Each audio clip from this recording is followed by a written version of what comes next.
दो SME companies हैं जहां पर सेबी का एक्शन हुआ है। कौन सी हैं कंपनीज और क्या है ये पूरा मामला, आइए एक बार जरा आशीष से समझते हैं। आशीष, यूजुअली तो हम मेन बोर्ड वाली कंपनीज के बारे में बात करते हैं, एसएमई स्पेस पे क्या चल रहा है? दीपांशु, बड़ा एक्शन यहाँ पर देखने को मिला। एक तो एसएमई के स्टॉक्स अपनी अलग ही चाल चलते हैं, बड़े मल्टीबैगर रिटर्न्स देते हैं, लेकिन दो कंपनीज ऐसी हैं जो सेबी के रडार पर आ गई, जहाँ पर अगर आप देखें तो सब कुछ फ्रॉड ही चल रहा था। कंपनीज के नाम भी बता देता हूँ, एडशॉप ई रिटेल और व्हाइट ऑर्गेनिक्स एग्रो। ये दो कंपनी ऐसी है जहाँ पर देखें तो सेबी की तरफ से सख्ती आई है, और कारण भी देखिए, लगातार अगर आप देखें तो कंपनी अपने अकाउंट्स में फर्जी सेल्स और परचेजेस दिखा रही थी, और ये जो फर्जी सेल्स और परचेजेस थी ये भी आप देखें रिलेटेड पार्टी ट्रांजैक्शन थे।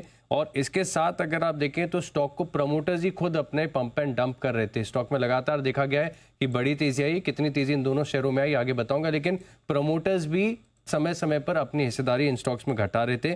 और इसके पीछे का मैकेनिज्म ऐसा है कि साल में 2 बार आप बोनस शेयर का अनाउंसमेंट कर दो, तो उसके बस की वजह से भी देखें तो स्टॉक चल जाते हैं। और साथ में अगर आप देखें तो कॉन्स्टेंटली कुछ ना कुछ अपडेट्स देते रहिए एक्सचेंज पे, ताकि स्टॉक लगातार सुर्खियों में, लाइमलाइट में बने रहे। एमयू साइन करने की खबरें बार बार आती थी, लेकिन पूरी डिटेल्स नहीं दी जाती थी। साथ में अगर आप देखें तो जो इनके अकाउंट्स थे ये भी काफ़ी फर्जी हद तक थे, तो इसका भी एक इम्पैक्ट यहाँ पर देखने को मिला। और एक और खास बात यह कि जो ऑडिट कमेटी थी वहाँ पर मोबाइल टावर लोकेशन से सेबी ने पता लगाया कि सिर्फ पेपर पर है, जो अटेंडेंस है फिजिकली वहाँ पर मौजूद ही नहीं है, लेकिन दिखा रहे हैं कि मीटिंग हो रही है, ऑडिट कमेटी की बैठक हो रही है, लेकिन बिल्कुल ऐसा कुछ हो नहीं रहा था। लेकिन ये स्टॉक कैसे हैं कि जिनमें बड़ी तेजी आ गई थी। इनफैक्ट एडशॉप रिटेल अगर आप देखें तो 2 साल के अंदर तकरीबन 15 गुना से ज़्यादा का रिटर्न मिला।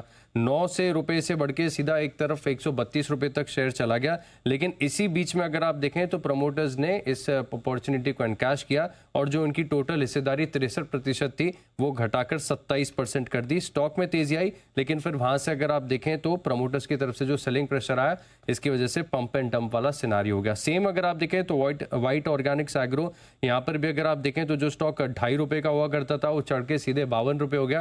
प्रमोटर्स की तरफ से हिस्सेदारी बेची गई, और अब उन स्तरों से अगर आप देखें तो स्टॉक 85% नीचे आ गया।